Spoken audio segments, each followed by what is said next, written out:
बच्चों second year B maths के बच्चों, आपको हमने पूरी की पूरी तुल्यता संबंध बता दिया, फंक्शन विशेष प्रकार के फलन बताए। तुल्यता संबंध में कुछ क्वेश्चन हमने एक्सरसाइज के आपको करने के लिए प्रैक्टिस के लिए थे। उसमें हमने बताया था तुल्यता संबंध के क्वेश्चन हो चुके हैं। फलन के प्रकार के क्वेश्चन एकैकी और आच्छादक फलन के क्वेश्चन हमने कम किए हैं, तो उसके एक्सरसाइज के कुछ क्वेश्चन हम आपको करा दे रहे हैं। बाकी के क्वेश्चन आप अपने आप लगाने की कोशिश करिएगा। पहला क्वेश्चन एक्सरसाइज 1.2 एनसीईआरटी की किताब का था, जिसमें हमने ये कहा था कि जब भी एकैकी आच्छादक फलन सिद्ध करना है तो आप फलन की परिभाषा देखेंगे और उसके साथ साथ फलन का डोमेन सह डोमेन देखेंगे। अब पहले क्वेश्चन में फलन का डोमेन सह डोमेन कहाँ से कहाँ तक है? फलन R से R में एक फलन है और फलन की परिभाषा f(x) बराबर 1/x। इस परिभाषा से आप समझ लीजिए कि x का प्रतिबिंब क्या हो जाता है? 1/x। इसको हमें एकैकी और आच्छादक है कि नहीं ये टेस्ट करना है। एकैकी सिद्ध करने के लिए पहले हम बता चुके हैं कि यहाँ डोमेन में दो अवयव हम मान लेंगे और उनके प्रतिबिंब बराबर मानेंगे। दो अवयव कोई भी आर्बिट्रेरी हमने मान लिया और उनके प्रतिबिंब मान लेते हैं कि x1 x2 R में बिलोंग कर रहे हैं और उनके प्रतिबिंब यानी fx1 इक्वल टू fx2 है। और इस परिभाषा के आधार पे हम ये बता दें कि ये दोनों के प्रतिबिंब बराबर होने पर ये अवयव भी समान है। और इस परिभाषा को लगाने के साथ साथ हम ये देखेंगे कि ये अवयव x1 x2 किस प्रकार के हैं। हमने डोमेन में मालूम है, डोमेन में ये अवयव माने हैं, तो इसका मतलब कि ये अवयव कैसे हैं? वास्तविक संख्याएं हैं। तो fx1 बराबर fx2 हमने मान लिया है। ये इम्प्लाई करेगा, अगर हम इसकी परिभाषा लगाते हैं तो fx1 का प्रतिबिंब 1/x1, fx2 का प्रतिबिंब 1/x2, यानी 1/x1 बराबर 1/x2। अब ये ध्यान में रखिए कि x1 x2 कैसी संख्याएं हैं? वास्तविक संख्याएं।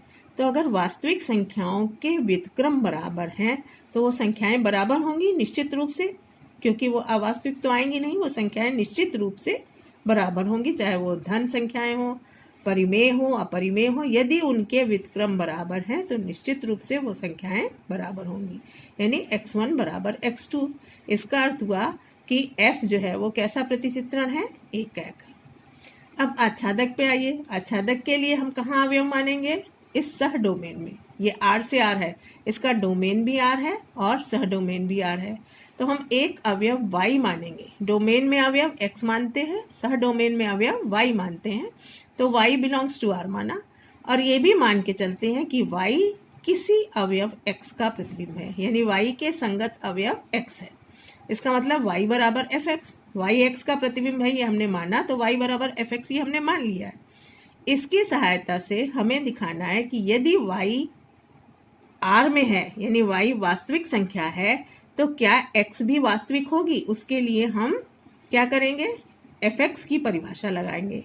y बराबर 1/x हो गया। y R है और वो 1/x के बराबर है, तो इन दोनों से x 1/y हो गया इस परिभाषा से।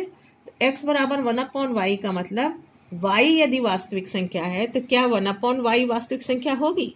हर एक वास्तविक संख्या का व्युत्क्रम y वास्तविक संख्या ही होगा, इसलिए y R में बिलोंग करता है, यानी y के संगत एक अवयव x ऐसा है जो सह डोमेन में बिलोंग करता है, यानी y डोमेन में बिलोंग करता है, यानी सह डोमेन के प्रत्येक अवयव के संगत एक अवयव डोमेन में अवश्य होगा, इसलिए ये कैसा होगा? आच्छादक होगा। ठीक है, क्लियर हो गया। अब नेक्स्ट क्वेश्चन पे बढ़िए। यह क्वेश्चन पीछे भी लगा चुके हो। इसमें फलन की परिभाषा दी है fx बराबर x² और प्रतिचित्रण कहाँ से कहाँ है, उसका डोमेन क्या है और सह डोमेन क्या है? f n से n में एक प्रतिचित्रण है। अब एकैक के लिए फिर हम वही करेंगे। यहाँ डोमेन में दो अवयव मानेंगे, x1 x2, जो कि n में बिलोंग करते हैं, यानी हमें ये पता है कि x1 x2 कैसी संख्याएं हैं? प्राकृतिक संख्याएं, यानी धन पूर्णांक संख्याएं। और ये मान के चलेंगे कि उनके प्रतिबिंब बराबर हैं, यानी fx1 बराबर fx2। अब जो परिभाषा यहाँ फलन की दी गई है वो लगा दें। fx1 का मान कितना हो जाएगा x1 स्क्वायर, fx2 का मान हो जाएगा x2 स्क्वायर। x1 स्क्वायर और x2 स्क्वायर बराबर हैं, यानी दो धन पूर्णांकों का वर्ग समान है। धन पूर्णांक है दोनों का वर्ग समान है, इसका मतलब वो पूर्णांक संख्याएं भी आपस में समान हों। +2 का वर्ग 4, फिर यहाँ भी +2 का वर्ग 4 होगा। 4 का वर्गमूल +2 -2 दोनों होता है, लेकिन चूंकि n जो है वो प्राकृतिक संख्या है, इसलिए -2 इसमें बिलोंग नहीं करेगा, तो x1 बराबर x2 ही होगा निश्चित रूप से। तो इसका मतलब f कैसी संख्या है, एकैक। हम fx1 बराबर fx2 लेकर के हमने ये सिद्ध कर दिया कि x1 बराबर x2, तो वो प्रतिचित्रण एकैक हो जाएगा। अब आच्छादक पे आते हैं। आच्छादक के लिए y हमने सह डोमेन में माना, तो y सह डोमेन में कैसी संख्या है, प्राकृतिक संख्या, यानी y बिलोंग्स टू n, यानी और y के संगत एक अवयव भी अपने आप ले लेते हैं x, यानी y किसका प्रतिबिंब है, x का, तो y बराबर fx हमने माना हुआ है। अब इस फलन की परिभाषा के आधार पे x और y में संबंध बनाएंगे, तो y बराबर हो गया x स्क्वायर। y के बारे में हमें मालूम है कि y कैसी संख्या है, प्राकृतिक संख्या। अब x के बारे में पता करना है, यदि x भी प्राकृतिक संख्या होगी तो कहाँ बिलोंग करेगी, डोमेन में। तो अगर y x स्क्वायर है तो x क्या हो जाएगा, वर्गमूल y। प्राकृतिक संख्या का वर्गमूल प्राकृतिक संख्या हो ऐसा आवश्यक है। अगर हम मान लो y को 2 मानते हैं, एक प्राकृतिक संख्या है, तो 2 का वर्गमूल √2 हो जाएगा। √2 तो प्राकृतिक नहीं है। तो ऐसी बहुत सी संख्याएं होंगी जो प्राकृतिक हैं, लेकिन उनका वर्गमूल 3 का वर्गमूल भी प्राकृतिक नहीं संख्या नहीं होगा। 5 का वर्गमूल प्राकृतिक नहीं होगा। हमें आच्छादक के लिए सह डोमेन में एक अवयव, कम से कम एक अवयव ऐसा दिखाना है जो किसी का प्रतिबिंब नहीं है। तो यहाँ तो बहुत सारी संख्याएं मिल रही है। 1 का प्रतिबिंब तो हो जाएगा, 1 का प्रतिबिंब 1 हो जाएगा, क्योंकि 1 का वर्गमूल 1 वो प्राकृतिक संख्या है। 2 का वर्गमूल प्राकृतिक नहीं है, तो वो उसका संबंध किसी से नहीं होगा। 3 का संबंध किसी से नहीं होगा। तो ये कैसा प्रतिचित्रण हो जाएगा, आच्छादक नहीं होगा, क्योंकि कम से कम एक संख्या 3 हमने ले लिया जो किसी का प्रतिबिंब नहीं है। नेक्स्ट में इसी तरह से fx बराबर, परिभाषा वही है, fx बराबर x स्क्वायर, केवल क्या बदल रहा है हमारा, डोमेन और सह डोमेन। पहले n से n में था, अब कहाँ से कहाँ हो गया, z से z में। तो अब हम जो x1 x2 मान रहे हैं वो n की बजाय कैसी संख्या हो गई, पूर्णांक संख्या। वहाँ केवल धन पूर्णांक थी, यहाँ पूर्णांक यानी धन और ऋण दोनों पूर्णांक है। तो fx1 बराबर fx2 जब हमने माना तो x1 square is equal to x2 square पीछे की तरह ही हो गया, लेकिन दो पूर्णांक संख्याओं के वर्ग बराबर है। वहाँ केवल धन पूर्णांक संख्या का वर्ग था, इसलिए x1 बराबर x2 हो गया था। यहाँ धन ऋण दोनों संख्याएं हैं, उनके वर्ग बराबर हैं, तो ये आवश्यक नहीं है कि वो संख्याएं बराबर हों, क्योंकि +2 का वर्ग भी 4 होगा, -2 का वर्ग भी 4 होगा, और +2 -2 आपस में बराबर नहीं है। तो इसलिए ये कैसा होगा, एकैक प्रतिचित्रण नहीं होगा, क्योंकि +2 का प्रतिबिंब भी 4 है, -2 का प्रतिबिंब भी 4 है।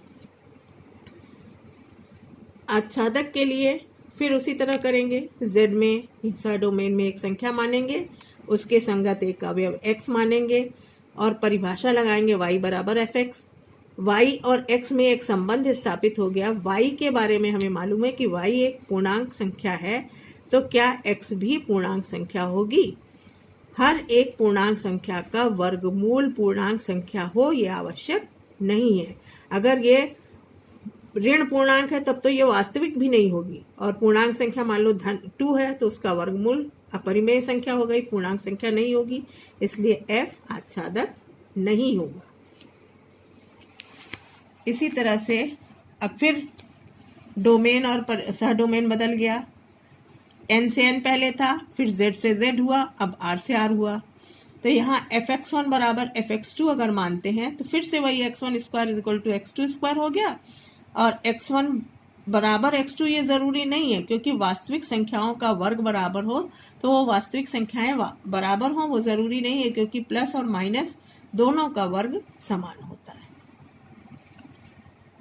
तो ये प्रतिचित्रण एकैक नहीं है। दो संख्याओं का एक ही प्रतिबिंब, दो अवयवों का एक ही प्रतिबिंब मिल जाता है, इसलिए एकैक नहीं है। आच्छादक पे आते हैं। आच्छादक भी ये y हम अब पहले n में थी, अब फिर z में हुई, अब y कैसी संख्या हो गई? r।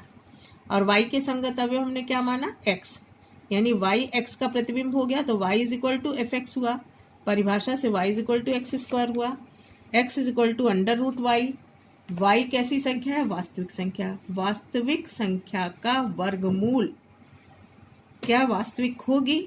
जरूरी नहीं, क्योंकि जो इसमें वास्तविक संख्या में ऋण संख्याएं भी हैं और ऋण संख्या का वर्गमूल अवास्तविक होगा, इसलिए under root y does not belongs to R, ये जरूरी नहीं है। y belongs to R does not imply under root y belongs to R, इसलिए f आच्छादक नहीं है।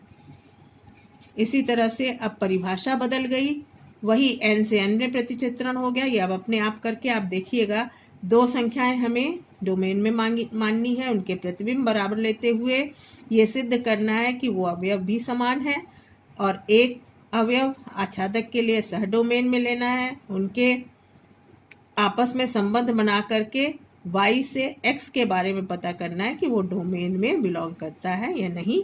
यदि बिलोंग करता है तो आच्छादक होगा, नहीं तो आच्छादक नहीं होगा।